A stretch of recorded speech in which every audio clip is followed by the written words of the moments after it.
au-delà du côté très mesurable de la durée, de la fréquence, de l'intensité, etc., c'est quel est le moteur derrière, la motivation qui pousse certaines femmes à peut-être avoir un excès de sport qui pourrait derrière, effectivement, soit engendrer, soit maintenir une aménorrhée. Plus de 50% des femmes ne connaissent pas leur corps, ne connaissent pas le fonctionnement de leur corps. Moi, je prône énormément en fait l'activité en fonction des fluctuations hormonales. On n'apprend pas forcément aux femmes de pratiquer et de s'adapter.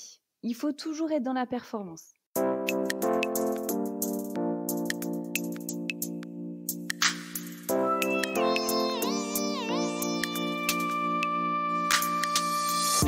Bonjour à toutes, je suis Alexandra Portail, ton hôte sur ce podcast.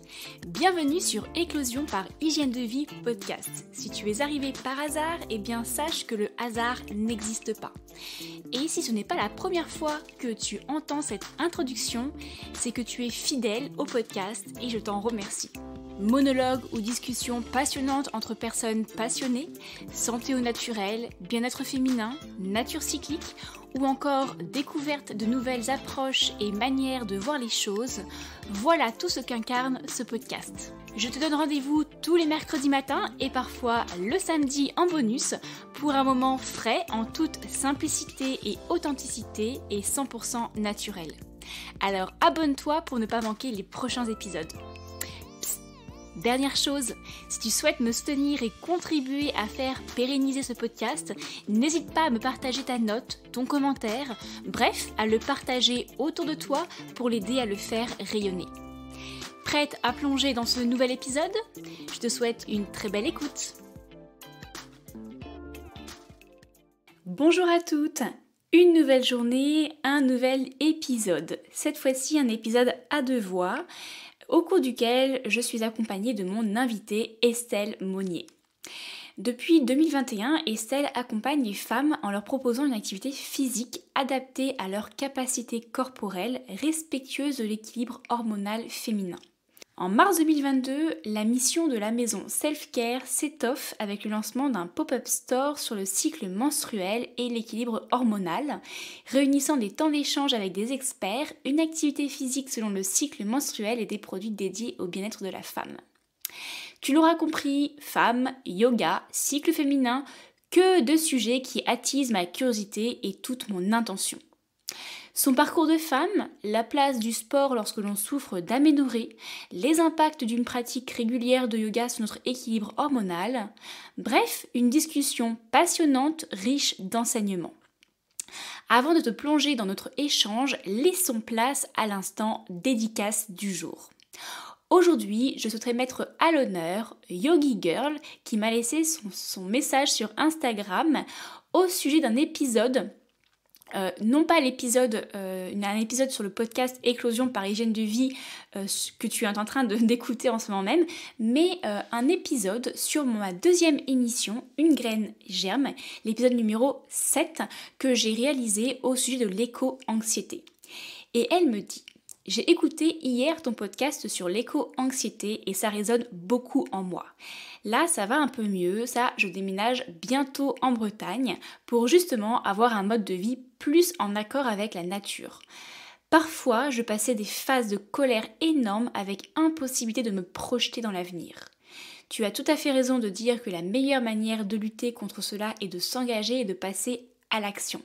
C'est super tout ce que tu fais en tout cas, belle journée. Eh bien, merci beaucoup Yogi Girl de m'avoir partagé avec authenticité et aussi vulnérabilité à la fois ton projet de vie et à la fois tes ressentis au sujet de l'écologie et parfois cette anxiété que l'on peut ressentir qui nous bloque et nous empêche d'avancer, nous crée vraiment un brouillard mental, une sorte de désespoir permanent. Voilà, je sais que tu n'es pas la seule et je pense et j'espère que cet épisode aura pu réaliser quelques déclics chez certaines personnes. Si toi aussi tu souhaites soutenir le podcast, si tu aimes cette émission et que tu penses qu'elle peut être utile à d'autres femmes ou d'autres personnes, n'hésite pas à la partager au plus grand nombre, que ce soit Éclosion par hygiène de vie ou Une graine germe. Ces deux émissions, réalisées avec tout mon cœur, doivent leur existence à toutes ces magnifiques personnes qui lui sont fidèles depuis leur début, mais aussi à toutes celles qui viennent de nous rejoindre.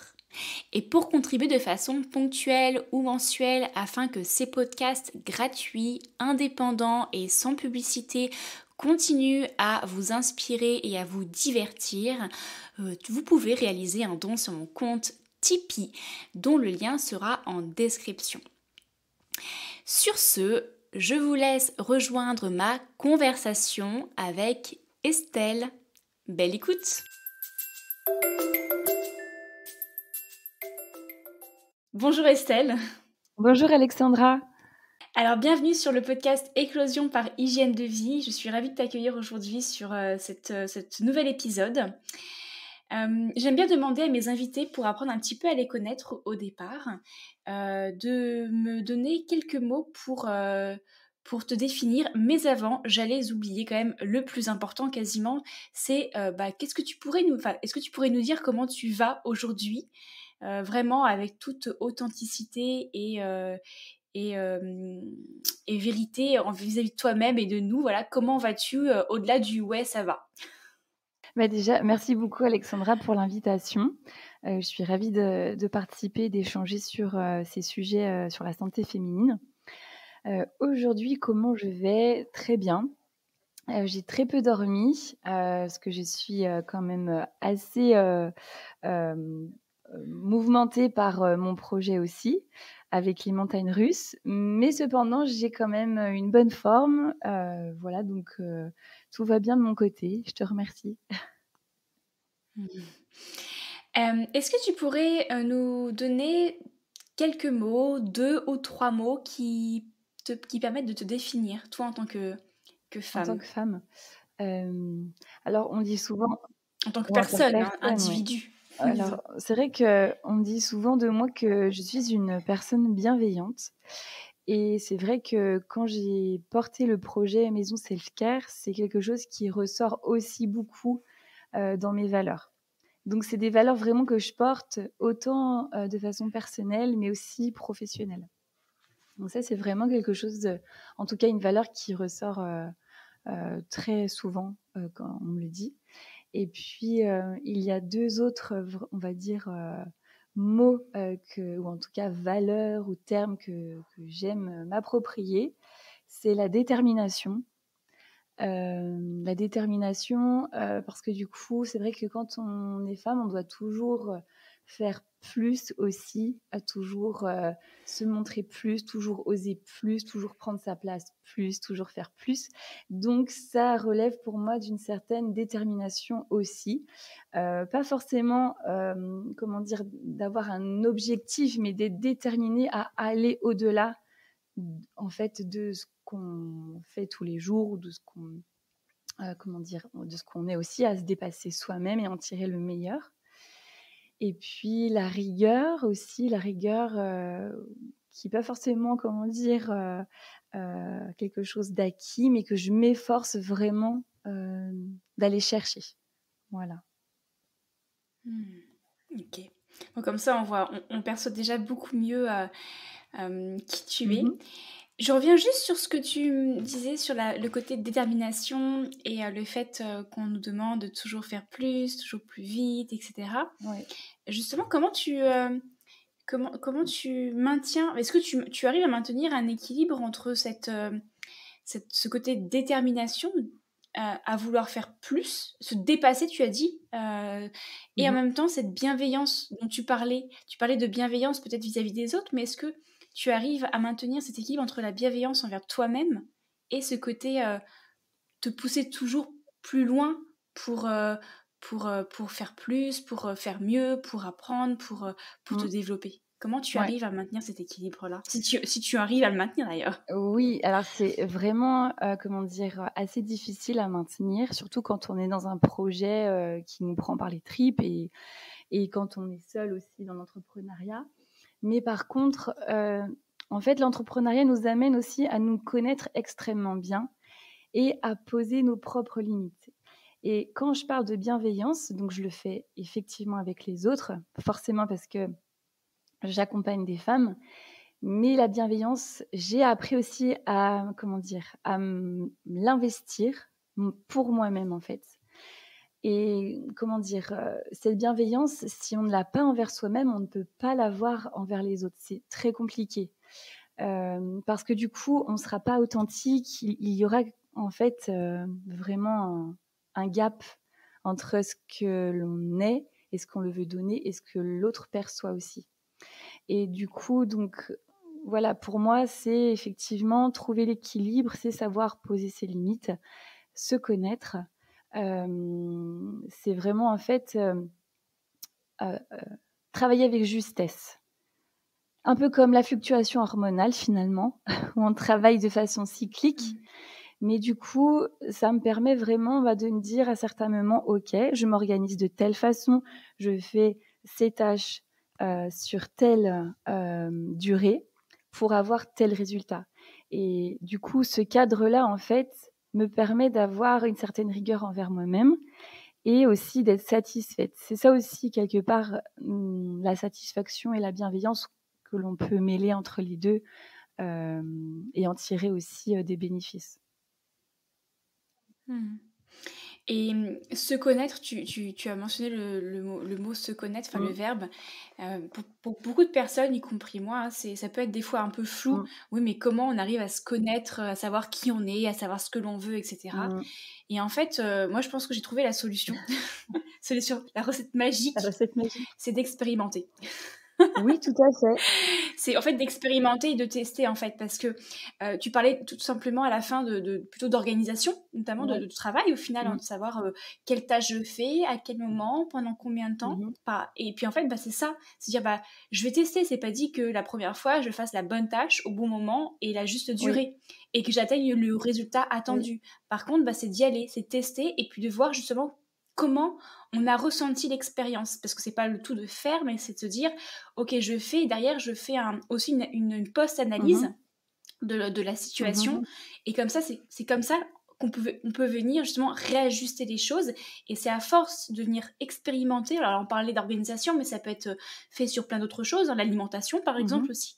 Comment je sais ce qui me convient, c'est en expérimentant, c'est en testant des choses, c'est en testant des associations, c'est en testant des proportions aussi pour savoir s'il y a des aliments qui me conviennent, à quelle quantité. Mais en fait, je pense que le mot-clé, c'est vraiment d'expérimenter et de tester et pas avoir peur de se tromper, parce que finalement, c'est comme ça qu'on va aussi pouvoir réajuster le tir. Tout à fait. Et donc, moi, je trouve que c'est comme ça qu'on peut apprendre à se connaître. Oui. Apprendre à se connaître, donc dans l'expérimentation, ça c'est sûr, parce que du coup, on en retire forcément une expérience, qu'elle soit positive ou négative.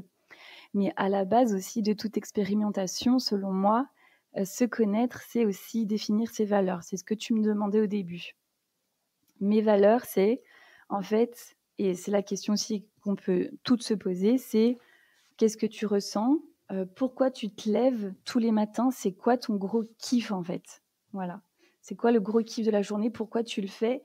Et il y a un lien fort entre ce que tu fais et le lien émotionnel, en fait. Et c'est ça, finalement, aussi apprendre à se connaître. C'est qu'est-ce que tu fais pour, justement, tous les jours, kiffer un peu plus ta vie, quoi. Oui, c'est ça. Et essayer de remplacer le je dois et éventuellement je veux faire ça parce que je dois le faire par qu'est-ce que j'ai envie de faire. Tout à fait, oui. Qu'est-ce que j'ai envie de faire et qu'est-ce qui me convient à l'instant T, qu'est-ce qui est bon pour moi, qu'est-ce qui me met en joie aussi, en fait. Qu'est-ce que je fais avec plaisir, parce que c'est sûr que aller à contresens. Alors, on a toujours des tâches qui ne nous conviennent pas, hein, ça c'est certain. Mais dans l'expérimentation, on peut jamais tout avoir du positif. Donc, oui, c'est sûr qu'il y a toujours des choses qui nous plaisent moins que d'autres, mais ça dépend aussi pour quelles raisons on les fait. Je prends quelque chose qui revient souvent, oui, mais j'aime pas les papiers, la paperasse par exemple. ouais. Mais au final, moi je sais que par exemple, la paperasse pour mon côté personnel, les impôts particuliers, etc., c'est chiant. Ouais. Moi, ça m'angoisse. Par contre, quand je dois le faire pour mon activité professionnelle, bah, c'est tout autre chose parce que j'ai l'impression que en fait, mon activité professionnelle, c'est une de mes missions de vie, en fait, que je fais parce que j'ai envie de le faire. Et du coup, derrière la tâche, effectivement, qui arrive de temps en temps, à savoir l'administration, bah, ça fait partie, en fait, du lot, mais je l'accepte beaucoup mieux parce que je le fais pour une raison différente, en fait. Et c'est ça, je pense aussi, qui peut aussi, des fois, permettre d'accepter certaines tâches intermédiaires qui sont de l'ordre un peu de l'obligatoire qu'on doit faire, qui sont pas forcément j'ai envie de le faire, mais on les accepte davantage parce que c'est en lien avec un projet plus grand qui nous fait vibrer, quoi. Oui, tout à fait. Oui, oui, ça c'est vrai que c'est un projet qui nous tient vraiment à cœur et qu'on porte. Effectivement, le regard est différent sur les tâches qu'on peut mener, même si voilà, des fois certaines restent moins agréables que d'autres. Mais bon. En tout cas, je pense qu'il y a un petit exercice qu'on pourrait proposer à nos auditrices. Alors, vous pouvez soit le faire à la fin de l'épisode, soit mettre pause sur l'épisode et le faire maintenant. C'est de prendre une feuille et un papier et d'essayer de faire une colonne, enfin 2 colonnes, et de mettre d'un côté toutes les tâches aujourd'hui que vous faites parce que vous devez les faire, et toutes les tâches que vous faites parce que vous avez envie de les faire. Ou quelles seraient les tâches ou les choses, hein, les projets, les rencontres, les activités que vous avez envie de faire et non pas que vous devez faire. Ça peut passer par des choses personnelles, sociales, familiales, peu importe. Mais vraiment, faites cette liste exhaustive et voyez aussi peut-être l'équilibre ou le déséquilibre qu'il y a dans les 2 colonnes. Ça vous fera une belle image de votre équilibre de vie, je pense. Oui, tout à fait. Et au même titre, effectivement, qu'un temps pour soi, ça doit rentrer dans le planning. Tu vois, tu me disais tout à l'heure comment tu trouves en fait l'équilibre entre vie pro et perso. En fait, c'est que j'intègre aussi ces moments de bien-être pour moi dans mon agenda. Si je n'ai pas ces triggers-là envers moi-même aussi, pour mon bien-être, du coup, ça passe à côté. Et donc, effectivement, de lister ce que tu disais, ça peut faire l'objet d'un travail et se dire, effectivement, là, j'ai peut-être un déséquilibre dans ma vie, d'un point de vue pro et perso. Et puis après, il y a aussi la matrice Eisenhower qui est aussi excellente pour planifier ses tâches. Si vous connaissez, je vous invite à aller la découvrir. Est-ce que tu peux l'expliquer en 2 mots Oui, pour les personnes oui. qui ne connaissent pas? Oui, alors la matrice Eisenhower, en fait, c'est une matrice qui permet de déterminer si les tâches sont urgentes, pas urgentes, urgentes et importantes, pas importantes et voilà, pas nécessaires. Enfin, en fonction du coup de l'importance de ces tâches, on va pouvoir classifier et mettre une priorité aussi. Voilà. Prioriser ses tâches, ses activités aussi, effectivement. On a tous le même nombre d'heures dans la journée, donc la seule clé, c'est de la priorisation, effectivement. C'est ça. Mais après, c'est par quel biais on priorise. Parce que des fois, il y a aussi l'importance et l'urgence, mais il y a aussi l'envie. Et si des fois, on fait que des choses qui sont importantes, urgentes, mais que derrière, il n'y a plus de choses qui relèvent de l'envie, ça peut aussi être problématique. Donc, je pense qu'il y a aussi pas mal de petits facteurs qu'on pourrait compléter. Mais bon, ça peut devenir compliqué. Enfin bref, merci pour cette introduction. Juste pour terminer sur la partie introductive, est-ce que tu pourrais, tu as parlé de la maison self-care.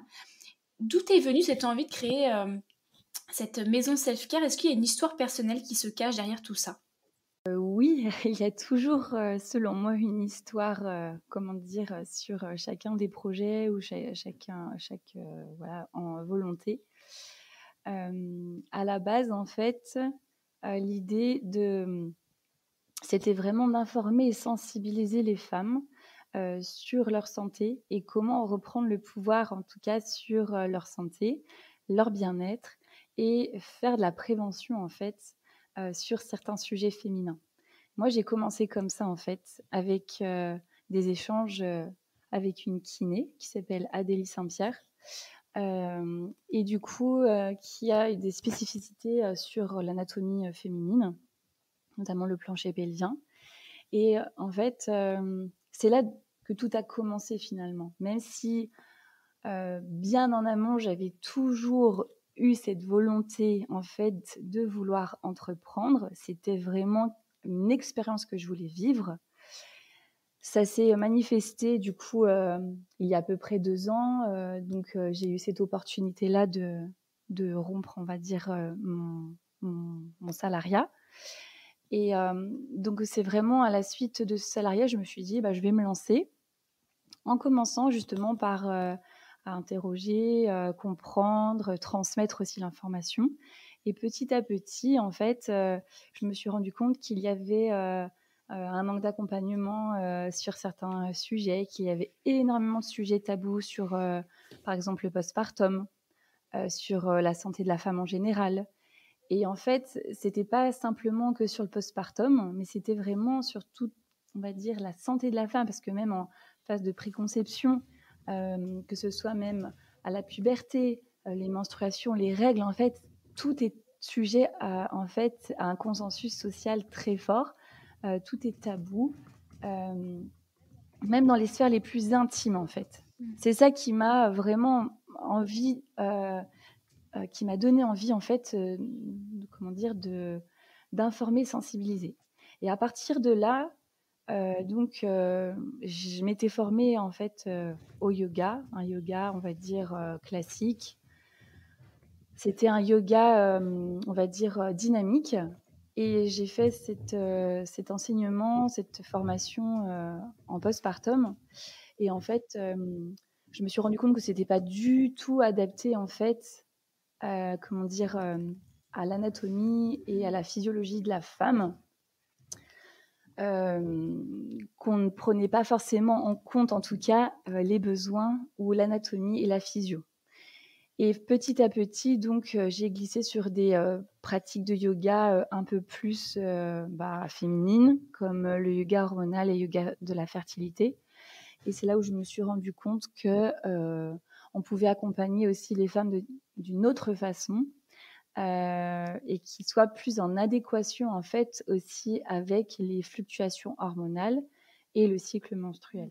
Et petit à petit, donc j'ai cheminé pendant à peu près, on va dire, 1 an et demi sur, ce projet-là, en testant, en faisant des études, sociologiques, auprès des femmes, en essayant de comprendre, en fait, leur vécu, leur histoire, parce qu'elles ont toutes des histoires très singulières. Donc j'ai pris énormément de temps, en fait, à, voilà, à savoir ce qu'elles vivaient, à comprendre ce dont elles avaient besoin. Et c'est, en fait, au fur et à mesure, voilà, que j'ai compris, finalement, qu'il y avait vraiment, un gros décalage parfois et c'est ce qui m'a, poussée et qui m'a motivée à créer finalement une maison self-care. Donc finalement, est-ce que tout a un petit peu commencé, enfin pas tout, mais une partie, lorsque toi tu as décidé pour ton postpartum de t'orienter vers le yoga et tu as fait ce Mmh. constat en fait de manque d'accompagnement spécifique. C'est vraiment toi quand tu as vécu Oui, ton tout à fait. postpartum. Oui, c'est vrai que la maternité, en tout cas, elle nous fait retourner vers nos valeurs les plus profondes. En tout cas, moi, c'est ce que j'ai perçu de ma maternité et en fait, on fait tellement un travail d'introspection que du coup, il y a beaucoup de choses qui sont chamboulées. C'est vraiment ça, en fait, le postpartum, qui a été l'élément déclencheur effectivement sur le fait qu'il y a un manque d'accompagnement, manque d'information, sur en fait, la santé de la femme et plus spécifiquement sur l'anatomie et sur les hormones. J'avais relevé une étude d'une sage-femme, qui avait fait une thèse, et qui révélait que plus de 50 des femmes ne connaissent pas leur corps, ne connaissent pas le fonctionnement de leur corps, ne connaissent pas leur, la fonction de leurs organes, en tout cas comment se déclenchent par exemple, les menstruations. Enfin, il y a vraiment des gros, gros, gros tabous. Même, en fait, les études, par exemple, sur, la performance sportive et le cycle menstruel n'ont débuté qu'en 2015 aux États-Unis. Donc c'est dire, en fait, qu'il y a aussi, très peu, en tout cas, de recherches faites sur la santé des femmes, puisque en majorité, les études sont faites sur les hommes, et que petit à petit, en fait, on en vient à faire des études sur les femmes. Et j'ai un autre exemple aussi sur la santé reproductrice. Donc, sur ces thématiques-là, en majorité, les études sont faites sur l'infertilité chez les hommes et très peu, en tout cas, chez les femmes. Ça représente même pas 2%. Ah oui, c'est... Donc, voilà, moi, c'est en fait, ouais, c'est aussi de mon expérience après que je suis allée confronter, donc, par mes études sociologiques, mais aussi par des études scientifiques. Et c'est là où je me suis dit, OK, il y a vraiment quelque chose à faire à ce niveau-là. Informer, accompagner, comprendre et agir. C'est les 3 piliers de Maison Self-Care. Alors maintenant qu'on comprend un peu mieux l'univers Maison Self-Care, je te propose que l'on fasse un petit zoom et qu'on aille justement s'occuper un petit peu de l'un des troubles très, très fréquents du cycle féminin, parfois aussi très tabou, à savoir l'aménorrhée. Et notamment le lien entre le sport et l'aménorrhée. Alors, qui n'a pas déjà entendu cette fameuse phrase « Je pensais qu'il fallait arrêter le sport lorsque l'on souffrait d'aménorrhée pour pouvoir enfin retrouver mes règles ». Qu'est-ce que ça t'évoque, cette affirmation ? Alors, déjà, ça m'évoque que le « je pensais », ça fait référence à une énorme croyance. Donc, une croyance qui n'est pas forcément légitime. En tout cas, qui mérite un débat ou qui mérite en tout cas d'être éclairci. Et pourquoi le sport pourrait être néfaste pour le corps. Et du coup, ça m'invite à réfléchir à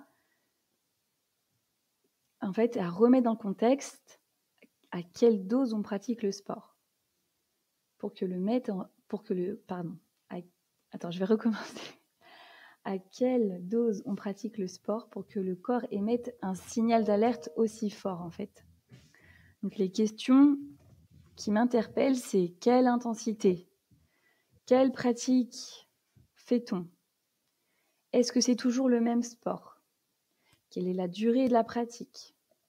Ça, c'est vraiment, en fait, les questions qui m'interpellent pour, en fait, aller dans cette affirmation, pour rebondir sur cette affirmation. Et ensuite, ça serait quel est notre rapport à notre corps ? Quel est notre rapport à nos règles ? Parce que surtout, en fait, l'aménorrhée, effectivement, elle doit être une alerte. Ce n'est pas normal de ne pas avoir ses règles, même si chez certaines femmes, il y a une certaine volonté, en fait, de ne plus avoir ses règles. Ne pas les avoir peut être le signe d'une mauvaise santé féminine. Du coup, ça révèle aussi, quelque chose, déjà d'aller consulter, c'est certain, mais aussi que le cycle menstruel est le reflet de notre état de santé féminine.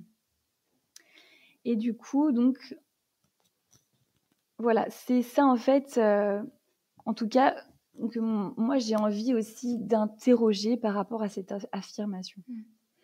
Effectivement, merci pour ton retour. Je suis tout à fait d'accord avec toi je te rejoins en tout cas sur cette notion de quel sport on fait, à quelle intensité, quelle durée, quelle fréquence, avant de se dire effectivement de passer d'un extrême à un autre, peut-être effectivement d'une addiction sportive à je ne fais plus rien, surtout pour certaines femmes pour lesquelles l'addiction sportive n'est pas là pour rien. Elle est là parce qu'il y a un effet compensatoire quelque part, donc il y a forcément un mal-être profond à aller chercher, à aller comprendre, à aller guérir pour comprendre pourquoi il y a cette addiction au sport.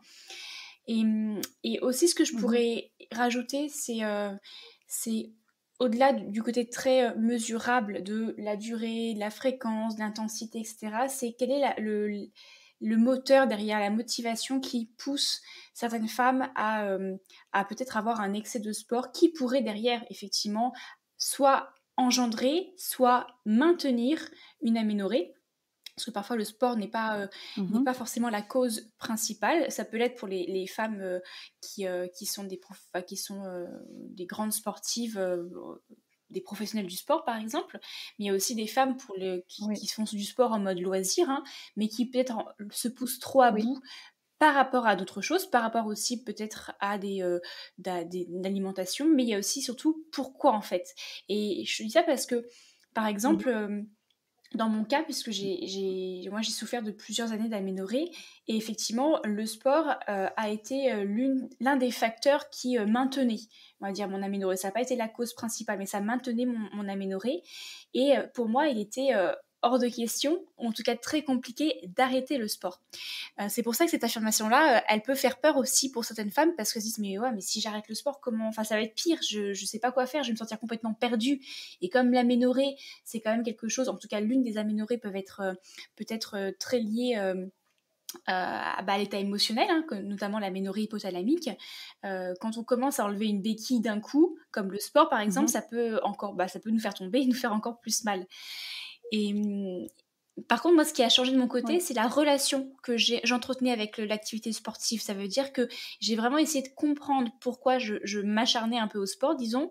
Qu'est-ce qui pouvait vraiment déséquilibrer mon corps dans les activités sportives que je faisais et pourquoi vraiment je le Mmh. faisais. Et c'est vrai que j'ai commencé à faire évoluer cette relation au sport et notamment, c'est passé aussi, comme tu l'as dit, par la relation que j'entretenais avec mon corps et accepter que bouger son corps pour se Mmh. faire du bien, c'est pas forcément soulever des poids, transpirer, se faire mal et faire 3 heures de sport par jour, tous les jours par exemple.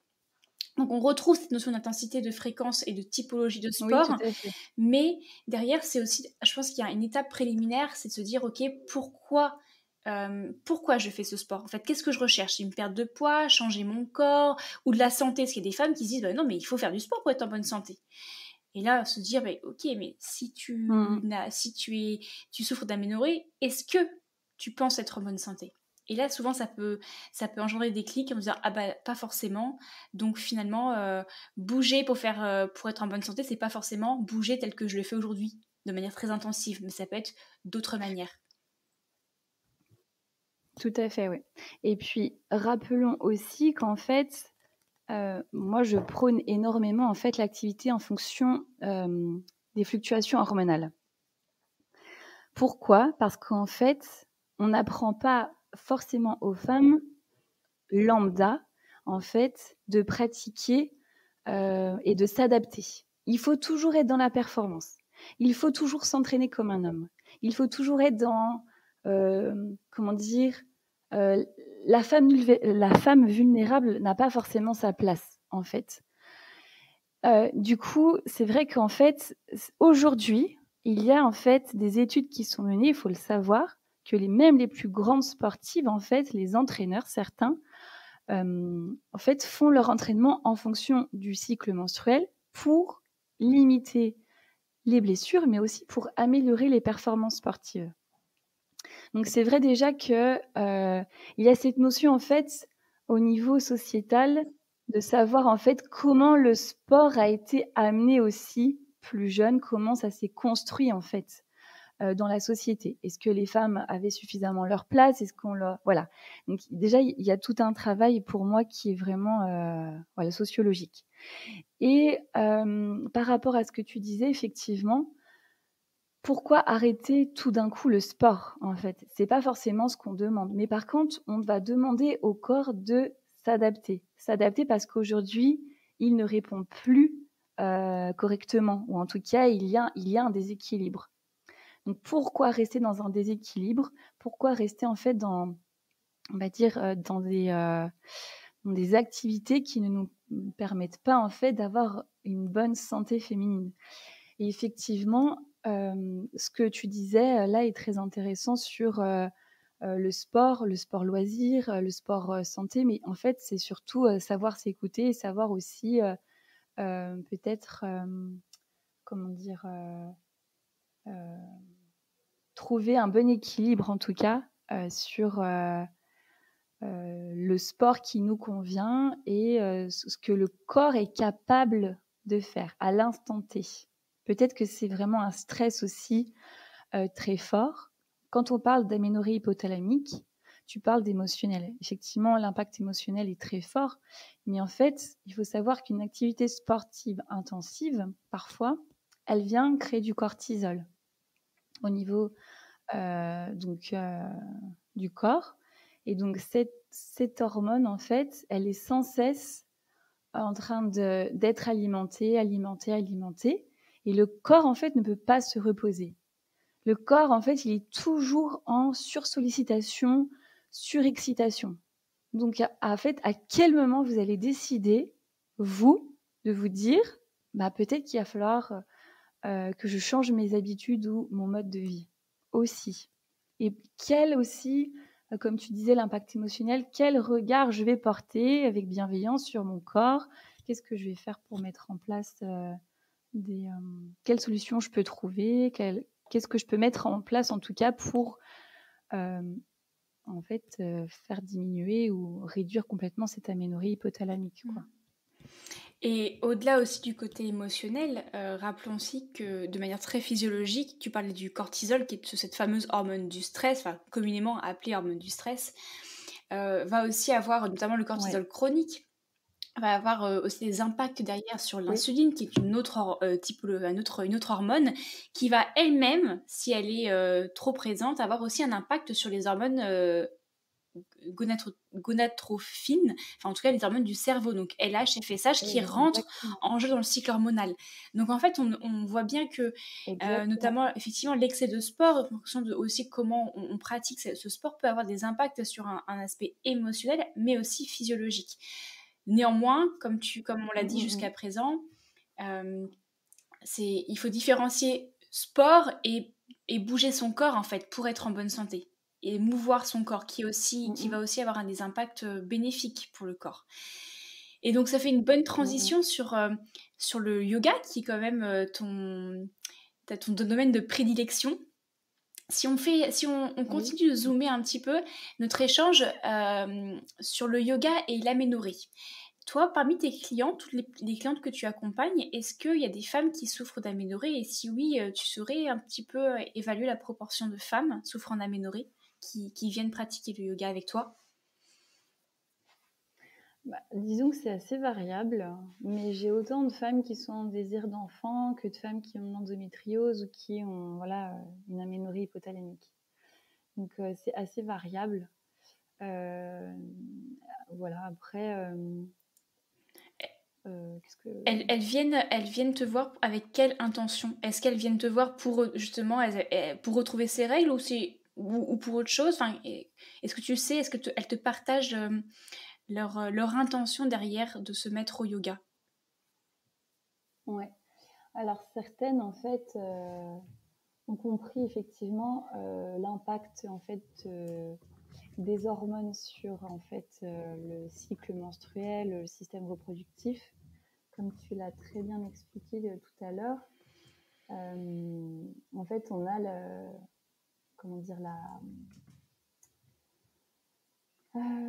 l'axe gonadotrope, un mot compliqué. Donc c'est l'axe hypothalamus-hypophyse-ovaire qui peut être dysfonctionnel en fait. Et quand on travaille en fait cette relation, donc on vient activer le système nerveux parasympathique. Donc elles savent effectivement que dans les cours de yoga, on va en fait réduire en fait le stress et on va augmenter le bien-être. On va être beaucoup plus résiliente, beaucoup plus résistante au stress en fait, parce que du coup on va habituer le corps à ça.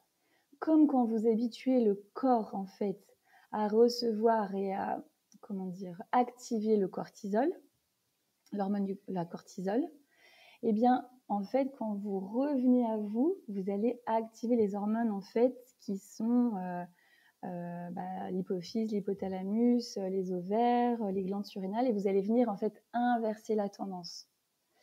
Donc il y en a certaines en fait qui ont pris conscience de ça. Et puis il y a en fait celles qui se disent vouloir renouer avec leur corps, vouloir juste en fait parfois lâcher prise, se faire du bien, ralentir aussi. Et parfois il y a aussi le fait d'être dans une phase d'acceptation. Parce qu'en fait, toutes les femmes n'arrivent pas en fait dans le même processus. Elles n'ont pas toutes le même processus dans la démarche en fait de pratiquer ce type de yoga. Et donc certaines vont être dans une phase d'acceptation. Et donc là, elles vont être en fait en mesure d'écouter leur corps, en mesure en fait de comprendre les mécanismes. Elles vont être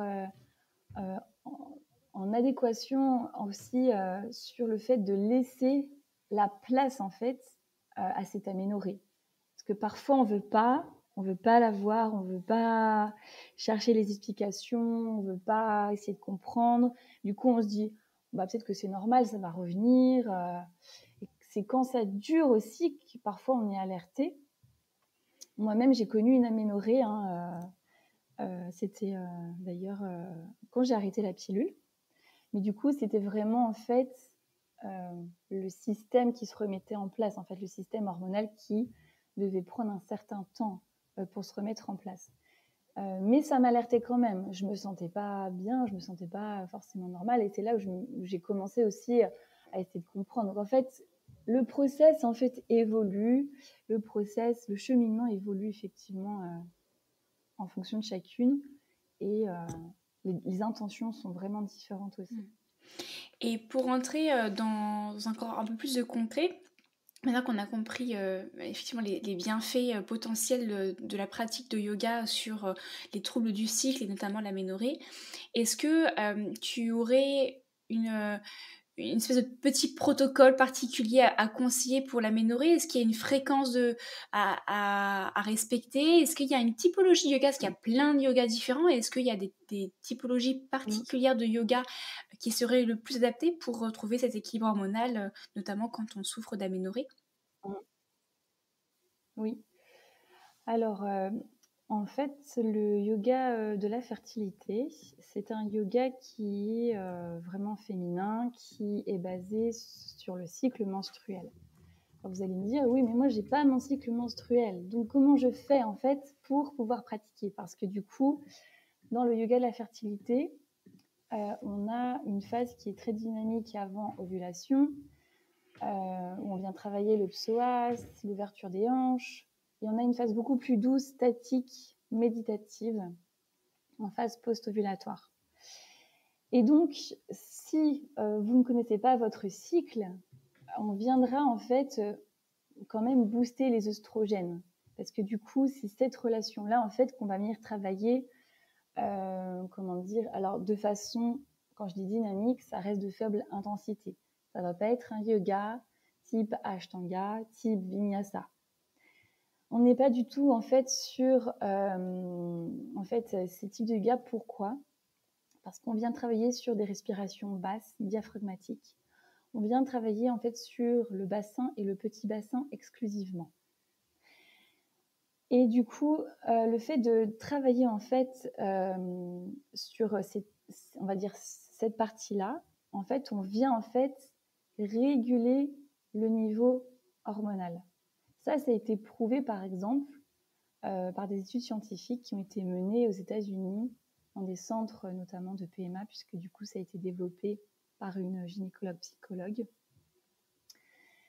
Et du coup, ces études, elles montrent que le stress est fortement lié en fait, par exemple, à la réussite du taux de FIV, ou que la FIV, par exemple, est tellement stressante que ça peut en fait diminuer les résultats en fait. Et donc les études montrent en fait qu'il y a vraiment un taux de réussite incroyable sur les femmes qui ont été mesurées. Et donc le taux de grossesse est vraiment exponentiel quand le yoga de la fertilité est pratiqué. Et donc ce que je recommande sur le yoga de la fertilité, ça va être une pratique donc plutôt dynamique. On va éviter effectivement d'être dans une phase trop statique, mais même si on en a besoin, on peut le faire. Enfin, il faut aussi s'écouter, mais du coup, moi, ce que je recommande, c'est quand même être dans une phase dynamique. et de le pratiquer entre 2 et 3 fois par semaine à hauteur de 45 minutes maximum pour justement avoir une régularité. Et là, on vient vraiment travailler sur donc l'anatomie, sur les organes féminins. Ça va être le plancher pelvien, ça va être les bas transverses avec les organes reproducteurs, ça va être les hanches, les fessiers, les petits fessiers, le grand fessier, ça va être le psoas aussi, qui est intimement lié en fait avec toute cette partie féminine. On l'oublie aussi très souvent. Quand, par exemple, on est stressé, c'est l'un des premiers muscles, en tout cas organes, qui vient à être contracté. Et il a vraiment une incidence sur tout le reste aussi. Même sur les douleurs, par exemple, au niveau des douleurs, il y a même une incidence sur les douleurs lombaires. Le psoas. Donc, ce qu'on appelle aussi le muscle poubelle. J'ai déjà entendu pas mal. Le muscle poubelle, il a plein de noms. Le muscle de l'âme. C'est vrai que oui, il a vraiment en fait un très grand pouvoir en tout cas sur la partie féminine, la sphère féminine. Et donc ça va être un protocole vraiment, voilà, comme je l'ai dit, très, très doux quand même, de faible intensité. Voilà. Alors là, je pense que les personnes qui nous écoutent ont très envie de se mettre au yoga de la fertilité. Mais concrètement, comment s'y mettre? Ça veut dire que j'imagine que toi, via Maison Self-Care, c'est l'une de tes missions. Mais est-ce qu'il y a peut-être des personnes qui vont aussi vouloir avoir des pratiques avec des professeurs en physique et qui ne sont pas forcément proches de chez toi? Est-ce qu'il y a un annuaire de professeurs de yoga qui sont spécialisés dans le yoga de la fertilité? Comment on peut retrouver en fait ces professeurs spécialisés dans ce type d'approche de yoga? Alors, du coup, donc Maison Self-Care, donc elle est présente dans différents arrondissements de Lyon pour vraiment créer du lien social aussi avec les femmes. Donc ça, c'est vraiment en fait une des valeurs fortes qu'on porte, c'est d'aller en fait au plus près des femmes pour lier la confiance, voilà, faire en sorte qu'elles se sentent bien aussi, que ce soit donc dans des lieux que nous mettons à disposition ou alors chez elles. Donc ça dépend vraiment en fait de la volonté de chacune. On a aussi des cours qui seront bientôt disponibles en ligne, donc accessibles pour celles qui n'habitent pas forcément à Lyon. Et ensuite, pour les professeurs, en tout cas, qui sont spécialisés dans ce domaine-là, il n'y a pas forcément, je réfléchis, d'annuaire. Par exemple, je sais que de Gasquet, on peut se faire référencer en tant que professeur de yoga prénatal et postnatal sur son site. Et donc, voilà, est trouvé assez facilement. Après, je ne suis pas sûre que tout le monde fait la démarche, en fait, aussi de se faire référencer. Donc, assez compliqué, en fait, de se dire, oui, il y a un annuaire qui existe, vous pouvez aller trouver une prof de yoga proche de chez vous qui a cette spécificité-là. Après, moi, j'en connais quelques-unes. Sur Instagram, on en trouve aussi, je pense, assez facilement. Voilà. Ce qui ne rend pas la tâche très facile, mais en tout cas, effectivement, je pense que ça, si vous êtes intéressé par ce yoga-là, déjà commence et que vous avez déjà identifié des professeurs, demandez-leur déjà de manière très concrète si elles connaissent le yoga de la fertilité et si elles peuvent vous accompagner par rapport à ça. Et puis après, on a aussi, en effet, la magie des réseaux sociaux. On peut trouver, il y a aussi Internet, si vous voulez commencer à vous y mettre seul, chez vous, tranquillou, avant de pouvoir éventuellement vous engager auprès de professeurs et d'intensifier un petit peu votre pratique. Je voulais juste revenir très brièvement sur une notion que tu as mentionnée, tu l'as très brièvement dite et j'aimerais bien juste préciser un petit peu? Tu parlais de pas forcément aller vers du yoga dynamique, à savoir Ashtanga, Vinyasa. Néanmoins, tu as dit une pratique dynamique. Est-ce que tu pourrais repréciser ce que tu entends par une pratique dynamique qui est autre que le Vinyasa et l'Ashtanga? En fait, c'est l'intensité respiratoire qu'on va y mettre et c'est l'intensité en fait aussi de l'enchaînement des postures. Quand on est en fait en yoga vinyasa ou ashtanga, souvent on a un rythme qui peut être plus ou moins intense. Voilà. Et parfois, du coup, la respiration n'est pas forcément maîtrisée aussi. La respiration, du coup, doit être avant tout, on va dire, l'outil avant les postures à mettre en place. Parce que si vous n'avez pas l'intensité respiratoire qui va avec les postures, vous allez vous blesser et vous allez créer la fameuse hormone du stress, le cortisol. Donc c'est pour ça en fait, il faut être en mesure en fait de demander au professeur quel est le niveau d'intensité. En fait, on adapte les postures au corps et pas l'inverse. Ça, il faut toujours l'avoir en tête.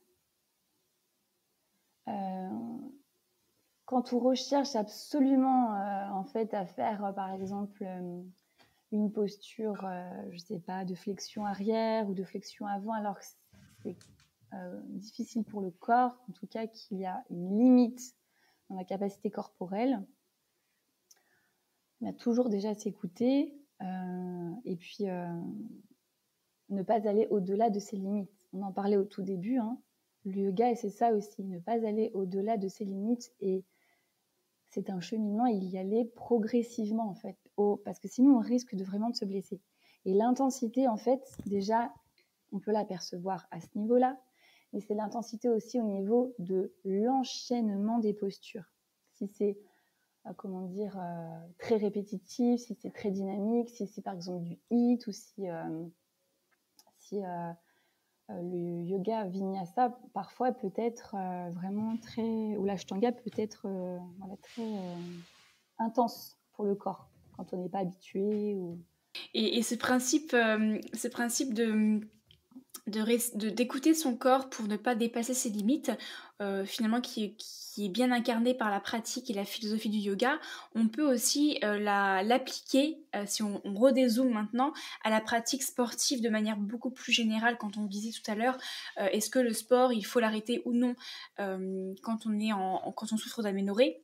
Mais au final, chacun après prend sa décision, mais si on décide de ne pas l'arrêter, c'est encore une fois faire en sorte de peut-être poursuivre sa pratique sportive, mais attention à ne pas dépasser ses limites et être plus à l'écoute de ses propres limites pour réajuster en fait l'intensité de son activité sportive. Je prends un exemple, une femme qui des exemples qui arrivent très souvent, qui court tous les jours.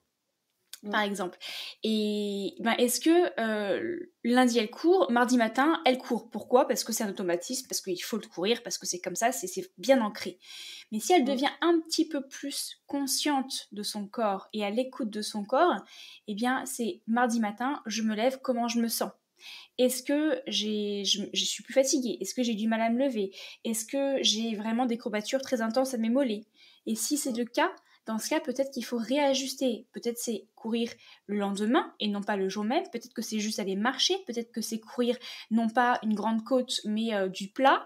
Mais des fois, c'est passer par des petites étapes comme ça qui ne sont pas j'arrête mon activité sportive, mais je la réadapte parce que je prends le temps d'observer mes limites et mes limites de l'instant. Exactement. Et moi, justement, c'est quelque chose que j'avais mis en place quand j'ai voulu récupérer mon cycle. C'est que j'ai mis en place le matin, en me levant, au lieu de partir sur mon planning sportif qui était préalablement très bien ajusté et planifié, justement, eh bien, je faisais une mini méditation, vraiment 5 minutes, quelques respirations, méditation guidée avec une application, et ça m'aidait à m'ancrer un peu plus dans mon corps, et à l'issue de ces 5 ou 10 minutes de méditation, j'arrivais à être un peu plus à l'écoute de mes sensations, et du coup je réajustais la séance que j'avais initialement prévue. Et donc de plus en plus en faisant ça, j'ai commencé à, à ajuster et à rééquilibrer en fait mon intensité sportive, mes activités en fonction de comment je me sentais vraiment à l'instant T et non pas en fonction d'un planning préalablement créé et automatisé parce que fallait faire ça, parce que c'était comme ça qu'il fallait le faire, quoi. Et oui, tout à fait. Moi, je parle beaucoup de yoga adapté aux symptômes, on va dire, aux phases de vie en fait. Mais c'est aussi en fonction du cycle menstruel parce qu'en fait, on n'est pas linéaire. Il y a des moments dans le cycle où on va être à fond. C'est souvent dans la phase, on va dire, avant ovulation, la phase lutéale. Et puis, on a une phase où on se sent un peu moins motivé, beaucoup plus fatigué, parce que du coup, le corps se prépare naturellement à la nidation aussi. Donc, parfois, voilà, on peut avoir ce genre de, comment dire, d'adaptation. Et pour les personnes, en tout cas, qui n'ont pas, qui ont une absence de règles, donc une aménorrhée hypothalamique, tout simplement aussi, parfois, il y en a certaines qui se basent en fait sur le cycle de la Lune. Parce que du coup, c'est un repère en fait pour, comment dire, se dire, pour comment dire, mettre en lumière peut-être que à cette phase-là, je devrais avoir mes règles. À cette phase-là, je suis dans la phase lutéale. Pendant cette phase-là, je suis dans la phase folliculaire. Donc, effectivement, il peut y avoir aussi ce lien-là pour celles à qui ça parle, en tout cas. Oui, voilà. De manière à réintégrer des repères qu'on a complètement perdus quand on souffre d'aménorrhée depuis des mois, voire des années. Ouais. Et du coup, il y a vraiment, comme tu dis, de prendre en considération en fait son état cyclique, en fait, son état, que ce soit l'humeur, mais aussi, comment dire, le côté physique, parce que du coup, les deux sont liés. Hein. Eh bien, chère Estelle, nous arrivons tranquillement à la fin de cet échange. Merci beaucoup d'avoir partagé bien ta passion et toutes tes connaissances au sujet du yoga, et notamment du yoga et surtout du cycle féminin, ou de l'absence de cycle. J'aimerais terminer par quelques petites questions rituelles, si ça te va. Vas-y. Alors, est-ce que tu pourrais nous raconter un petit peu quelle est ta relation actuelle avec ton corps de femme ?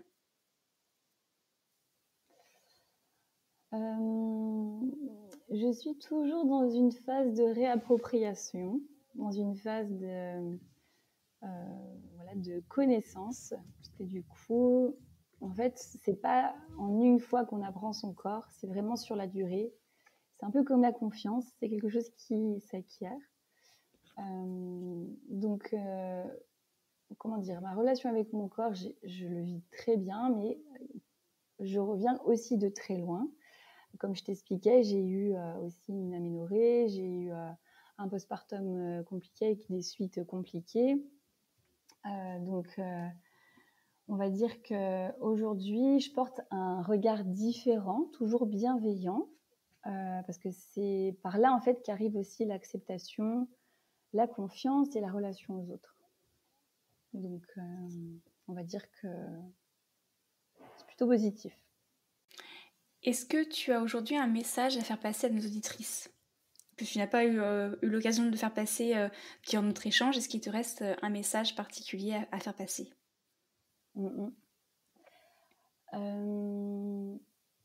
Alors, ça pourrait être pourquoi vous en êtes arrivé là aujourd'hui, quels ont été les facteurs peut-être déclenchant où votre corps vous dit stop,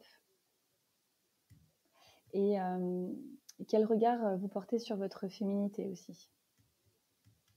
Si ça peut aider à mener une réflexion, en tout cas sur l'aménorrhée. En tout cas, c'est celle-là que je leur poserai. Ok. Et enfin, est-ce que tu as des ressources de type livre, podcast, vidéo ou autre un peu coup de cœur que tu aimerais recommander à nos auditrices aujourd'hui? Eh bien, j'ai un livre que j'avais bien aimé lire et découvrir, c'était « Et si c'était hormonal ?» Du coup, ça m'avait en fait fait tout un process sur les différentes hormones et la compréhension des hormones. Ça, c'était assez intéressant. On peut le retrouver en librairie. Et puis, il y a aussi podcast science pour comprendre justement les hormones. En tout cas, vous l'aurez compris, c'est un peu mon dada, comme au même titre que l'anatomie féminine, tout ce qui en fait englobe le plancher pelvien.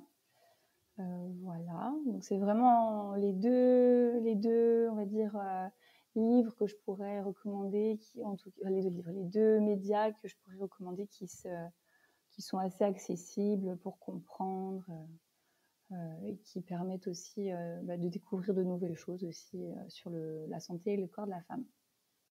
Écoute, merci beaucoup. Je mettrai tous ces liens en description de l'épisode. Et enfin, pour terminer, pour les personnes qui aimeraient peut-être se mettre au yoga de la fertilité, où est-ce qu'on peut te retrouver? Je sais aussi que tu as un podcast. Donc, où est-ce qu'on peut retrouver Estelle et puis tout ce que tu partages au quotidien?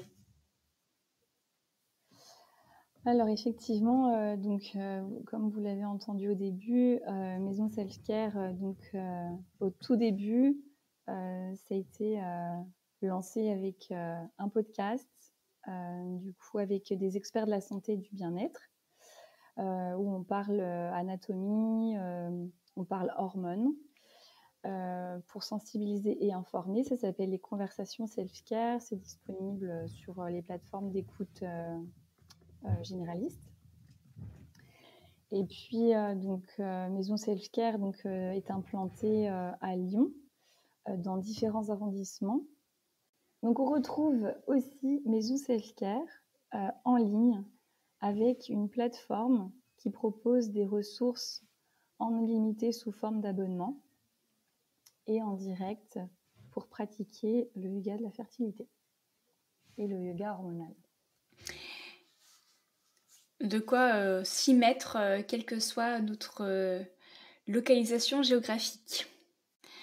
Eh bien écoute, merci beaucoup Estelle d'avoir partagé ce moment en ma compagnie. C'était vraiment très riche d'enseignements et je suis très contente d'avoir pu avoir de ta présence pendant le temps de cet épisode. Et bah écoute, je te souhaite une très belle je te souhaite une très belle continuation dans tous tes projets. On sent que tu es vraiment portée par le sujet du yoga et du cycle féminin avec beaucoup de douceur et de bienveillance. Et donc bah, voilà, je te souhaite une très très belle continuation et une très belle journée à toi. À bientôt. À bientôt, merci beaucoup Alexandra. Petite information que je n'ai pas eu le temps de mentionner à la fin de notre échange. Avec Estelle, nous avons réalisé un épisode retour qui sortira sur sa chaîne de podcast Les Conversations Self-Care et au cours duquel c'est moi qui passe à la place de l'invité. Donc voilà, si jamais tu es intéressé par écouter une deuxième conversation entre Estelle et moi-même, dans laquelle je vais raconter et je vais rentrer dans le détail de l'aménorrhée, n'hésite pas à aller écouter et découvrir son émission et notre échange. L'épisode est d'ores et déjà disponible à l'écoute sur toutes les plateformes d'écoute de podcast et je te mets bien évidemment le lien direct de l'écoute en description de cet épisode. Tu n'as plus qu'à cliquer et je te dis donc à tout de suite dans ce nouvel épisode avec Estelle. À tout de suite. Si tu entends ces quelques mots, c'est que tu es resté jusqu'au bout de cet épisode. Et pour ça, je t'en remercie. Retrouve tous les éléments mentionnés dans son article disponible sur mon site internet hygiènedevie.fr avec le chiffre 2 dans la section blog et podcast. Sache que tu peux aussi me retrouver lors d'accompagnements individuels naturaux pour travailler en profondeur sur ton hygiène de vie, mais aussi sur ta santé féminine, cycle naturel, arrêt de la contraception, volonté de grossesse ou encore troubles du cycle. Un programme 100% audio à suivre en toute autonomie est aussi disponible pour t'aider à arrêter la pilule contraceptive en toute sérénité et ainsi t'aider à te réconcilier à ton cycle naturel. Enfin, je t'ai concocté une belle petite boutique naturo hygiène de vie avec des e-books et mini-guides, un livre papier auto-édité Plus jamais malade ou encore une carte cadeau pour offrir un peu plus de santé au naturel à l'un de tes proches. Tous les liens sont en description de cet épisode. Et pour terminer, n'oublie pas de partager cet épisode le plus largement possible et à me laisser ton commentaire et une note 5 étoiles sur ta plateforme d'écoute. Si tu ne le peux pas, envoie-moi juste un petit mail qui me fera chaud au cœur. En attendant, je te donne rendez-vous mercredi prochain pour un nouvel épisode. Ciao!